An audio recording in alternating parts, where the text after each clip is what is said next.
So then, is it worth spending the extra cheddar to get the full fat RS3 over the S3? Yeah, and it's not just because of that engine. Let me tell you why. My name's Tom, and you're watching Paragon Cars. Let's go.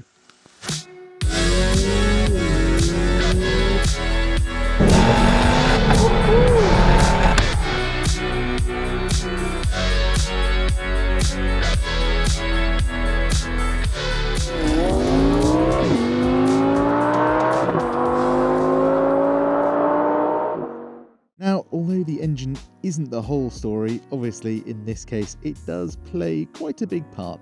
So let's go through that first. This particular Audi S3 is a 2019 model, so it's equipped with the petrol particulate filter.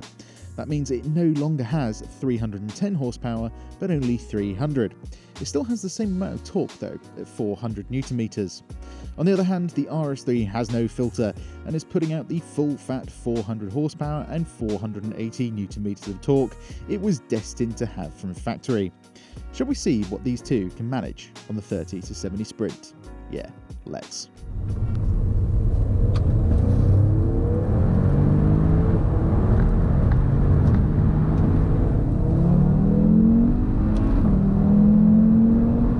Scores on the doors then, and obviously the RS3 is the quicker car.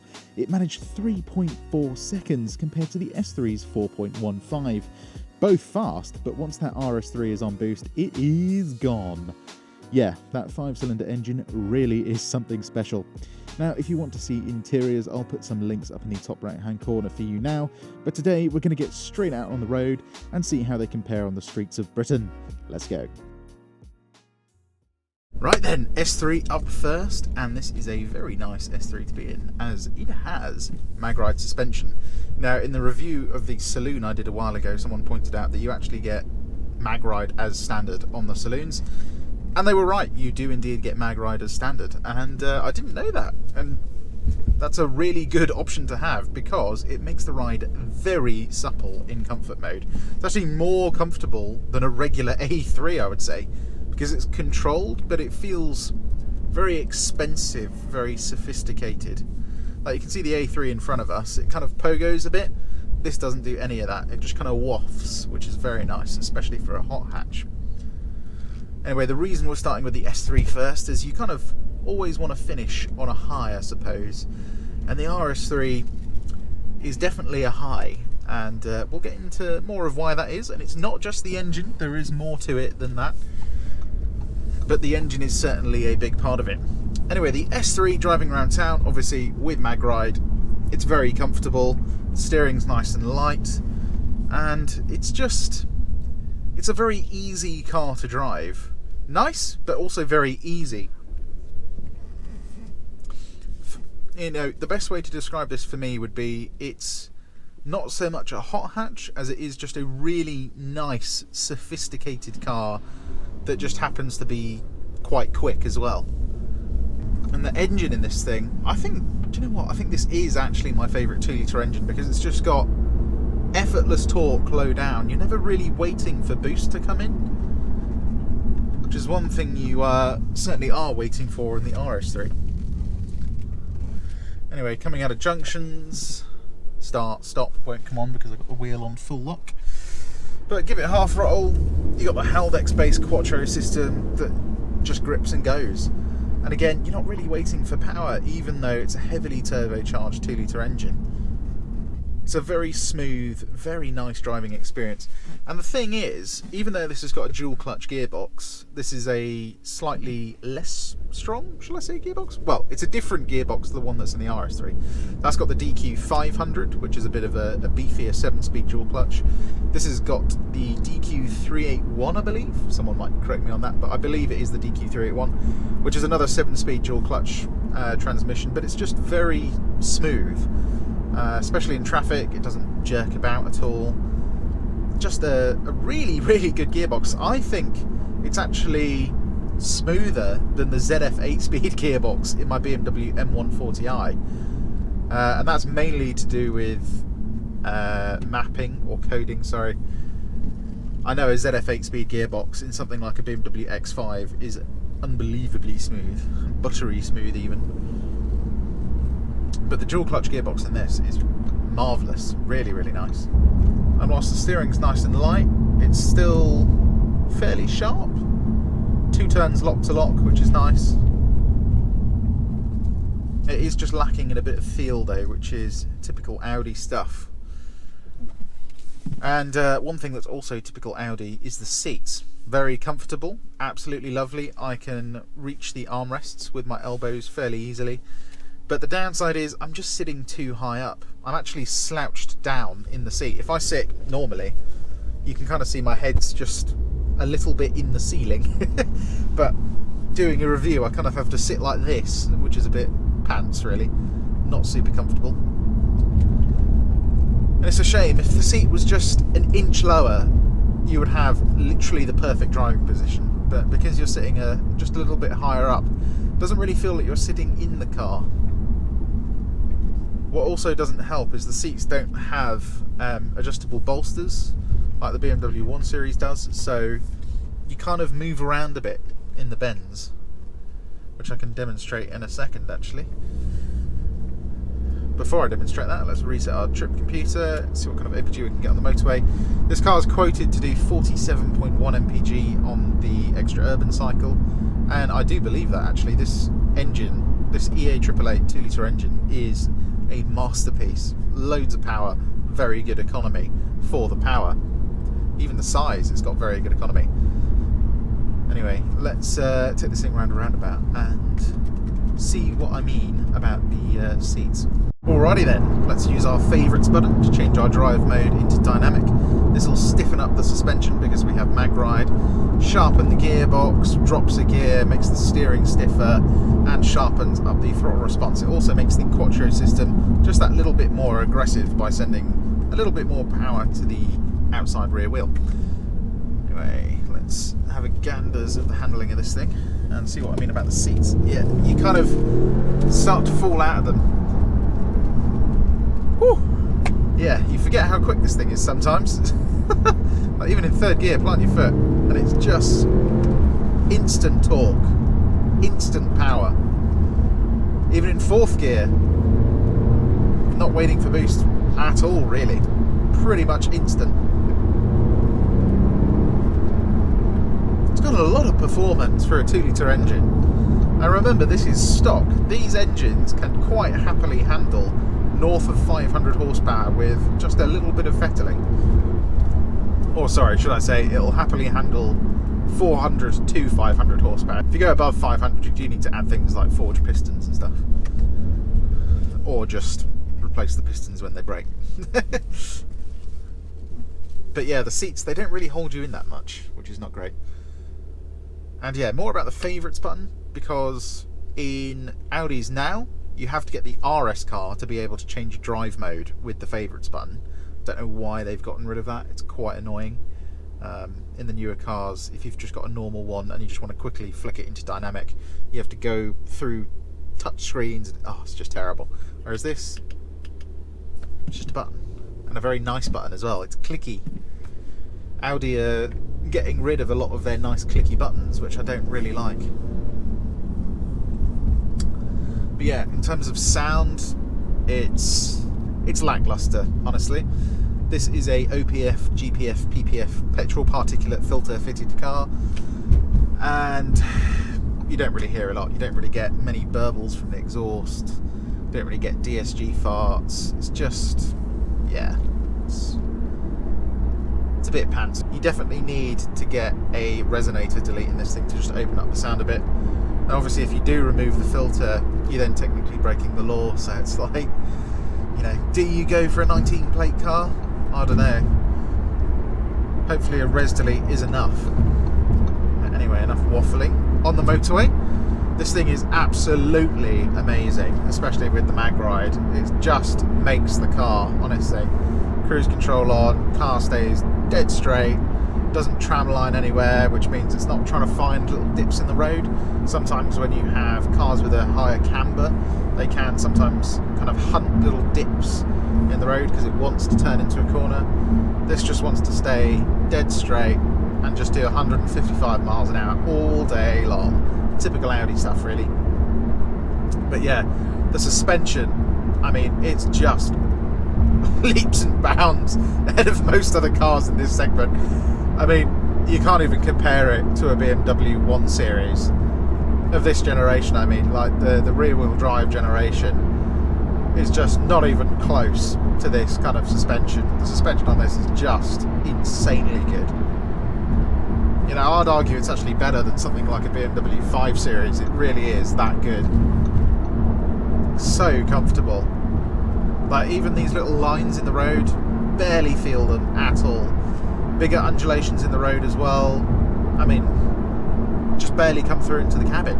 Then road noise, even though we're on 19-inch wheels, is very low. Wind noise is very low as well.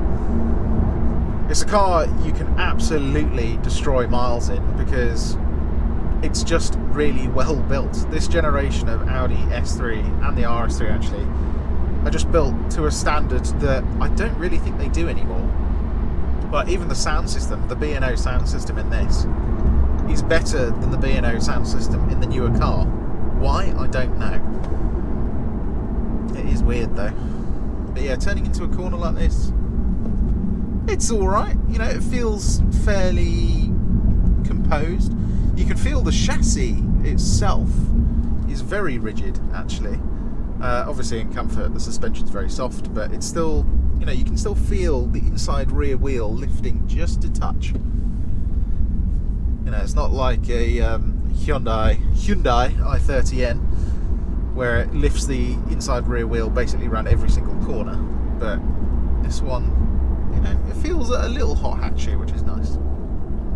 Anyway, let's now get on the motorway, see what kind of MPG we can manage. Check how we moving with division in mind. I'm low side with my on division with slime. Been making plays, I'm finna dish 'em a dime. I feel my pocket vibrating, that's your on the line. Check how I'm living with division in mind. I'm low side with my on division with slime. You tryna hit me, gotta get in the line. Better go and get you some business instead of dipping in mine. Look. Alrighty then, so today we managed 36 MPG, which I know isn't the best figure in the world, but there was a bit of traffic today which did hinder our progress and skewed the figures somewhat. I know for a fact though this thing will easily do over 40 miles per gallon on a long journey, if not a bit more. And round town you'll do about 28 MPG. Obviously if there's a bit of traffic on the motorway you'll get about 38, shall I say. You can see it's still going up. I'll zoom in with my face. There you go. But yeah, it's definitely going to be more efficient than the RS3. By how much? I don't know. But we're comparing them on the same day, so this is as scientific as it gets. Anyway, talking about science, let's do some driving science and see how this thing handles. Right then, backing dynamic traction control off. Let's see how this S3 handles. Magride goes into a very surprisingly stiff setting. Feels very nice and composed, I must say. And the performance from this 2-litre engine is pretty staggering, I won't lie. And look at that front end grip come off the throttle. And you can get it to go a little bit sideways. You can't do that under power though. It's just the performance though for a 2-litre engine is just staggering. Even in the mid-range it has so much torque. You know, if you said to me, like if you removed the sound entirely from this engine and then just overlaid the note of something like a 3-litre engine, you'd go, yeah, that's the 3-litre engine. It feels like a 3-litre engine. It really is that punchy. Where it's not punchy though is in terms of its noise. Let's do a little sound check. So you get the odd burble, not really anything to write home about. And if we come through here,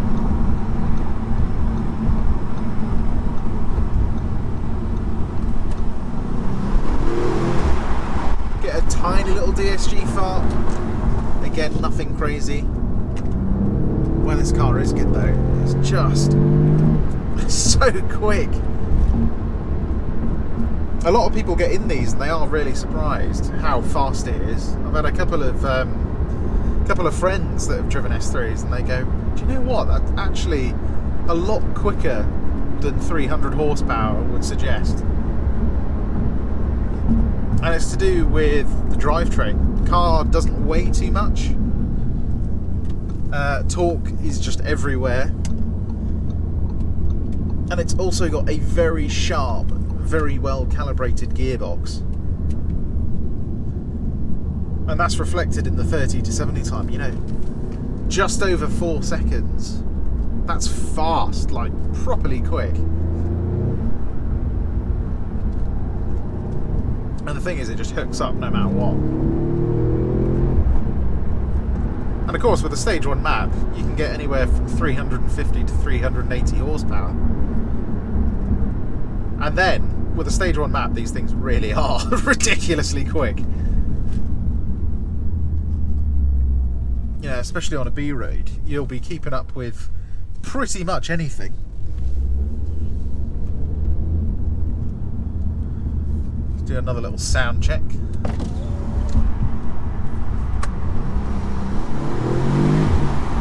Yeah. Gonna need to do a resonator delete to get anything really out of that. You do get a bit of fake noise pumped into the cabin as well, which, do you know what, for this car is actually quite a welcome thing. Because it's not too intrusive, but it does add just a nice layer of rumbliness. Yeah, that's properly quick. Properly quick. But yeah, steering sharpens up in dynamic mode. Doesn't really have a whole lot of feel to it, but you know where the front wheels are, you know what they're doing. It's just you don't get that texture from the road that you get in something like a BMW M car. But the turning is quite nice. With MagRide, it's very different. You get nice sharp turning. It's quite good fun, this thing. And yeah, basically, if you get MagRide, it does handle quite a bit better, I would say. The regular suspension is just a tad too soft to really play with the car. Sorry, to really enable you to play with the car a bit. But yeah, with MagRide it's really nice actually. It feels really tight, really stiff, quite purposeful. Very nice. And I bet it's actually going to feel really good down a little B road as well. So let's take it to one now and see how this thing handles. Okay then, down a smaller road. See what we can do. Look at that performance is just ridiculous. It's so fast.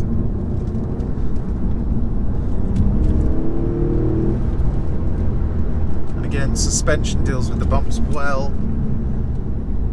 Just even this big bump just controls its mass so well. Even though it's not that heavy, it actually feels even lighter than it already is. And the brakes, they have a really nice feel to them, although even on the road, if you're sort of living up north and you've got those big windy roads, you do notice the brakes fade eventually. That's if you're going very quickly, which of course I don't condone. Anyway, can we hit 60 before the corner? My guess is yes. Auto shifts up for me. And there you go, there's 60. It even does 0 to 60 faster than 4.5 seconds. And that's proper performance. You really don't need more performance than that on a public road. I just love this chassis though, it's really balanced. Yeah, people do complain about understeer on this thing, and yeah, in certain weather conditions it will plough on quite a bit, but in cold, semi-damp, semi-dry conditions it's really, really good. And those are the conditions you see in the UK most of the time, if not all the time. Right, one last time then. Every time you put your foot down it surprises you. It really does.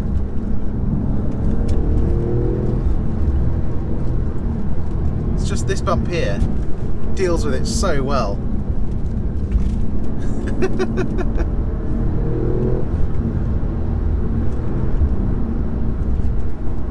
Oh, it's so good.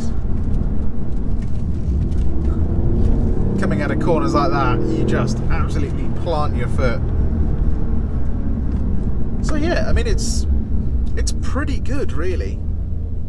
It's just, it's supposed to be a hot hatch, and it's just missing this element of aggression that it does kind of need.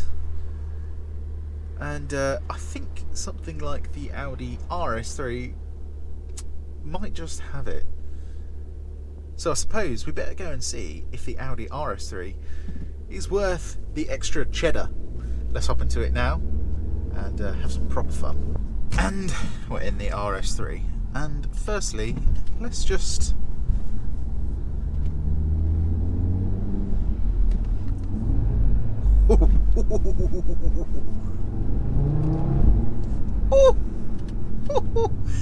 Yeah, the engine alone, I think, makes this car just about worth it, honestly. But there is a lot more than just the engine that is different. Firstly, steering wheel itself. You have an Alcantara wrapped wheel, or semi-Alcantara wrapped wheel, versus the standard leather wheel in the S3. But you also just get more feel. There's something else going on. You can feel the edges of the tyre as you turn into a corner. And there's just a bit of texture coming through. It's not quite BMW M2 levels, but there's definitely something coming through the wheel, like just these little bumps in the road. You just feel it coming through the steering. It just wobbles the wheel just a tad. You feel very much connected with the car. And gearbox, even though it's a 7-speed dual clutcher, it feels quite substantially different. So it feels a bit more methodical, not necessarily lazy, but a little bit more aggressive than the gearbox does in the Audi S3. It holds onto gears for slightly longer, and I know that's just coding really, but it also, it kind of slurs the gears together in comfort and then slams the gears in dynamic. Feels a little bit more purposeful. And coming out of junctions half throttle, you can see what I mean. It takes a while to get into gear, but then it holds onto gears for a lot longer, and that's just half throttle. And you may have noticed the exhaust valves open after 4,000 RPM, regardless of which mode you're in. Obviously this doesn't have an efficiency mode because Audi knows it's a proper performance hatch. Why would you want an efficiency mode? Come on, wakey wakey. But yeah, mag ride suspension in this as well. It feels just a little bit stiffer even in comfort mode. And do you know what? It doesn't really feel any more refined in terms of its ride quality. It just feels a bit stiffer. But that doesn't take away anything from the S3 then. The ride quality in that is sublime, and the ride quality in this is sublime as well. It's absolutely lovely. The other thing I've noticed, and I'm pretty sure this is just because it's a hatchback, but it almost feels like I'm sitting lower in this. And again, I think it's just because the windscreen is maybe just at a slightly different angle. It's very hard to tell, but something's definitely different. It just feels like I'm sitting lower, but when I try and reach the armrests, they feel the same distance away. But something has changed, certainly. Anyway, let's reset our trip computer, go over this very rough bit of road, and see what kind of MPG we get. It's quoted as getting 42.1 MPG on the extra urban cycle and 33 combined. Now, getting over 40 MPG is a bit of a task in this thing. It can be done, but you have to basically be driving at exactly 56 miles an hour for multiple years at a time to actually get that figure. Getting above 30 though is fairly easy. Of course, before we do that, let's take this thing round a roundabout, get it in dynamic, get the traction off, and have a little bit of fun, shall we? Right then, into dynamic. Just like the S3, This changes you into the sport setting for the gearbox, drops a couple of cogs and makes the gear shift sharper. We'll go into manual as well, like having full control of the gearbox, you can use the pedals. Sharpens up the steering, throttle response, and of course puts mag ride in an even stiffer setting. And the setting in this, when it's in dynamic, is fairly stiff, I'll say. The engine in this is just like a pit bull. It's just savage. Devoured many children. Let's go. Oh my goodness. There we go, there's the power. Yes, it's quite a rally-derived engine, shall I say. So let me go from 5th, and you plant your foot, nothing, nothing, nothing, and then there we go. Takes a good while to build boost. And that's interesting, purely because it actually kind of feels slower low down than the S3 does, because the S3 is just pretty much always ready to go. Whereas this, you know, it takes its sweet time to get up and go, but once you're going, once this thing is on boost, it freaking flies. Like, this is pretty much as fast as an Audi RS5, if not a little bit quicker. I know, a bit awkward if you spent a lot of money on that. But, yeah, it is seriously fast. And I suppose the advantage of having a larger turbo means that when you're above 5,000 revs, it doesn't die off. You just have insane boost all the way through to 7,000 RPM. And because it's an RS car, it will hit into the limiter as well. It won't just shift up for you, which is nice. But yeah, then back in comfort, it becomes a regular A3. The only thing that tells you that it's different really is the engine and just a little bit of feeling through the steering wheel. Other than that, it feels perfectly lovely enough to do lots of miles in. And I'll show you once we're on the motorway actually. Before then, let's sit in a bit of traffic. Alright, what's this thing like on the motorway then? Well, coming onto it, you gotta put it in dynamic for just half a second, don't you? And just...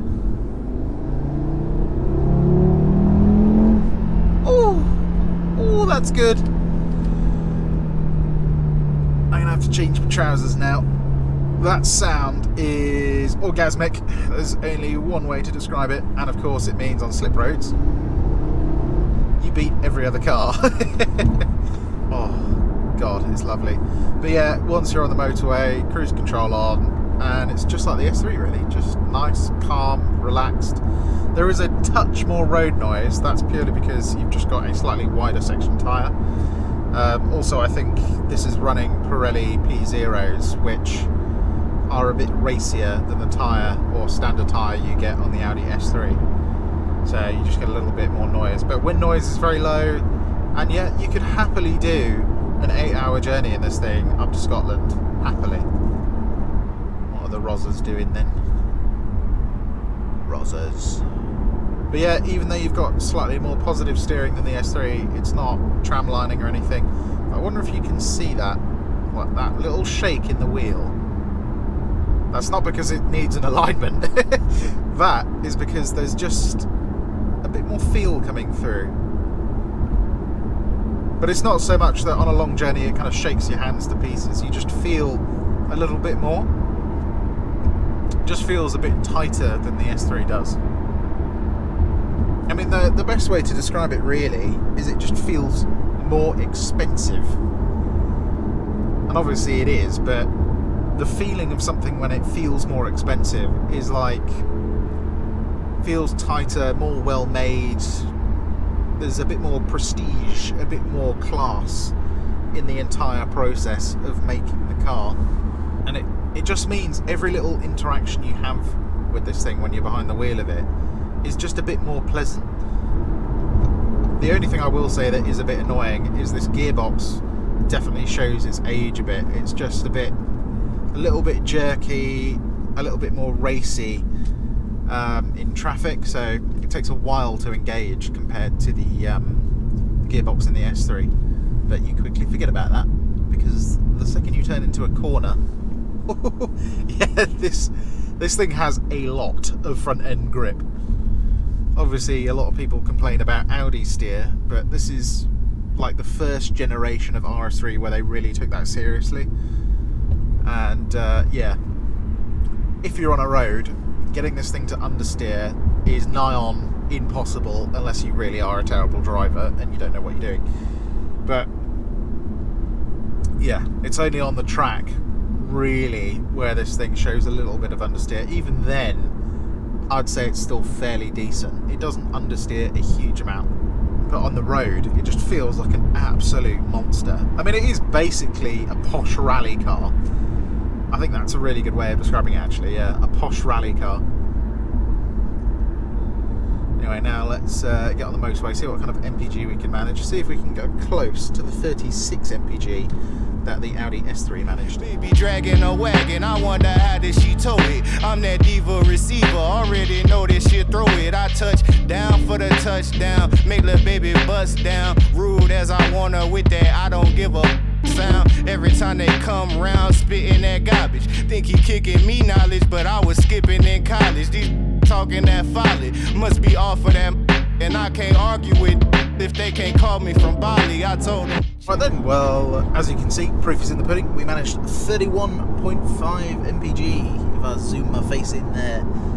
And that is about 5 MPG less than we managed in the Audi S3. And I'd say on average, you're going to average about 4 to 6, maybe even 8 MPG less than the Audi S3. So yeah, the RS3, whilst it is a more expensive car to fill up, it's not that bad. You know, you're talking, what is that percentage wise? That's 1/7, so whatever 1/7 is, like 15% less efficient, I'd say, or 15% more expensive at the pumps. It's not an exact percentage, sorry, but yeah, it's about that more expensive, which is not that bad really when you consider it does this.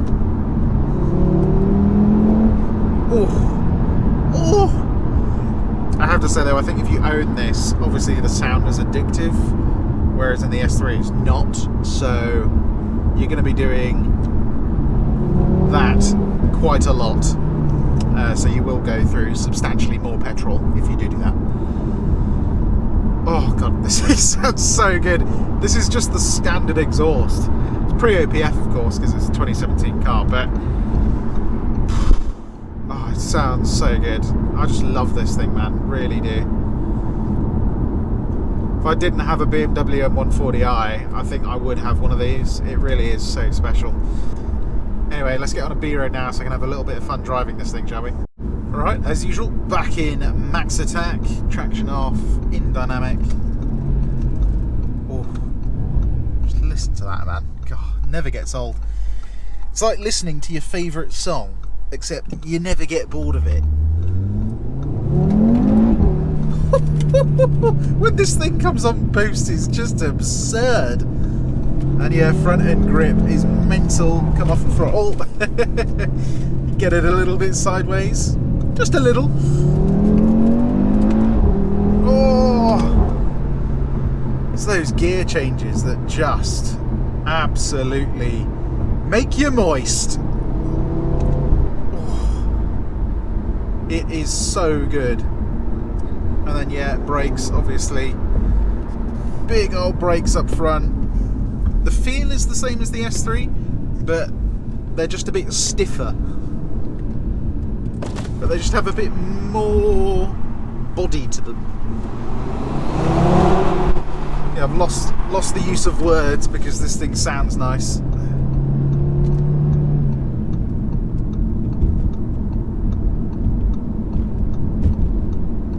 Oh, it's just so good. But yeah, coming around corners like this, you just plant on your foot and you can feel the back end moving around. And a thing that makes quite a bit of difference for me is having that wider section tyre up front. Just enables you to really exploit the chassis of this thing properly. And you know, if you take it seriously and kind of like just feed the power in, Notice I'm not getting any understeer. Good Lord.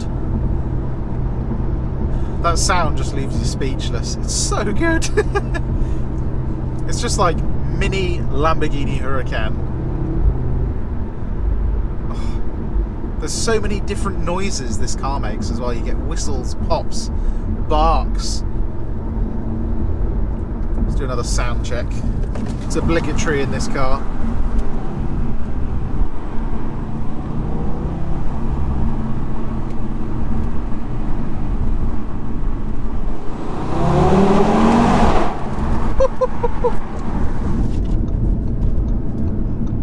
But yeah, the front end grip is mental in this thing. Like, even over a wet surface like this bit, it's the rear that always goes first. Always.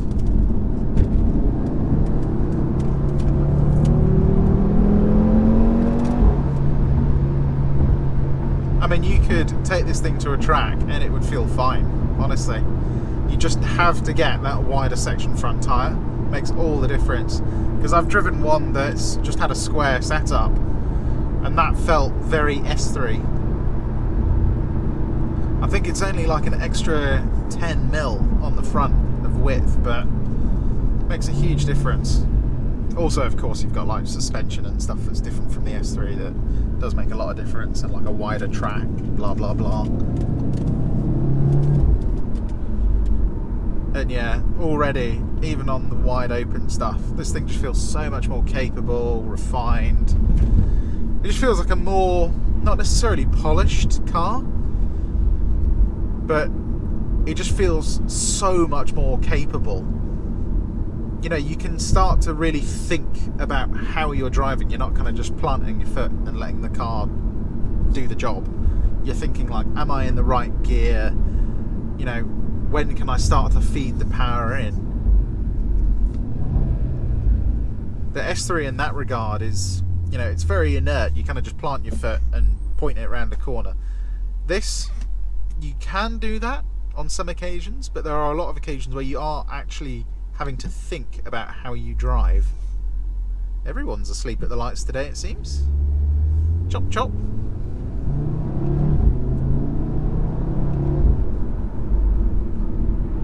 Oh, the noise alone though, it's so good. Such a good noise. And of course, this is just the start. You know, you take resonators out or get an aftermarket exhaust.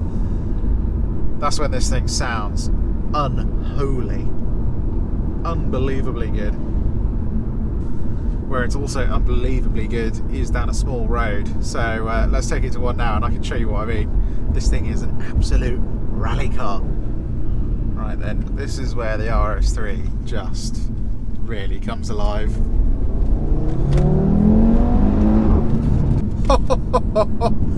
God, it's so ridiculously good. Just got more feel from the steering, suspension, nice and stiff, that's how we like it. And yeah, you could go insanely fast down here if there was not a speed limit.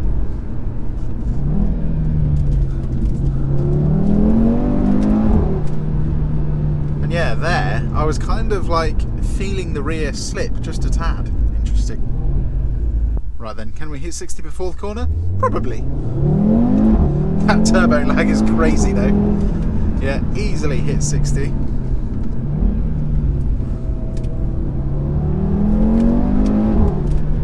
Oh, it's gut-wrenchingly fast. With a stage 1 map, this thing is just bonkers. It really is.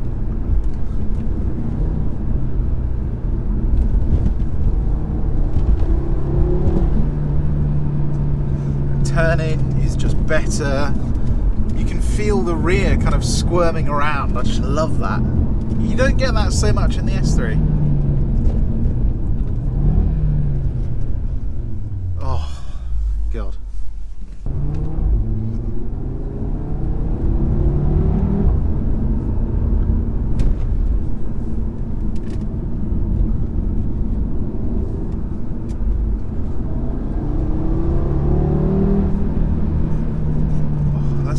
Slow down and listen to this car again.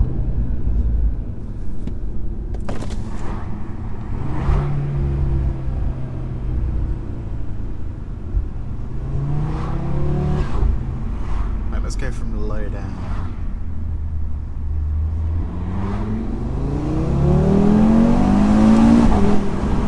Oh, listen to that, man.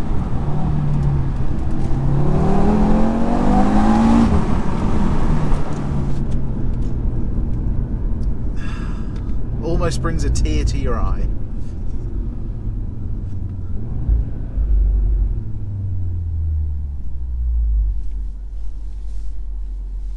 Serious performance, that is. Serious performance. Even when you're in dynamic stationary, you just hear this coming from the exhaust. Oh, that's so nice. So then, is the RS3 worth the extra cheddar? I think you guys know what the answer is going to be. Absolutely 100% it is. It is a car that's going to go down in the history books as one of the coolest bits of kit of all time. Just think, in the future when most stuff is electric, yeah, this car, this engine, ooh, is going to be remembered very favourably, I think. It's a piece of history, this thing, it really is. 100% this is going to be a future classic. It's just awesome. Just awesome. But yeah, if you can get the money together, absolutely get one of these. If you can't, then I would just keep saving. But if you do want a car that is just a really nice daily driver that's also fast, I think the Audi S3 really fits the bill there. If you're a proper car enthusiast though, aim for this. You know, you can start an S3. This is the goal. Always get this. Just as comfortable, just as easy to drive, but it just has this extra layer of just wonderfulness. I mean, it's just awesome. That's the way to describe it. It just really is awesome. It's your favourite song played over and over and over, but you cannot get bored of it. Anyway, as always, I hope you enjoyed this content. If you did, give it a like, and why not subscribe? As not only can you see more content like this, you can see everything we have for sale, which includes the S3 and this RS3 in the video. Both very lovely cars. Even though this one's done just over 50,000 miles, it still feels like brand new inside. Really nice car, actually. It's got B&O sound. Obviously, you've got the virtual cockpit that's standard on the RS3, but you've also got electric seats, which is very nice. Even though these aren't the super sport seats, they're still very comfortable and they're still very, very nice. Anyway, my name's Tom and you've been watching Paragon Cars. I'll see you guys on the next one. Bye bye.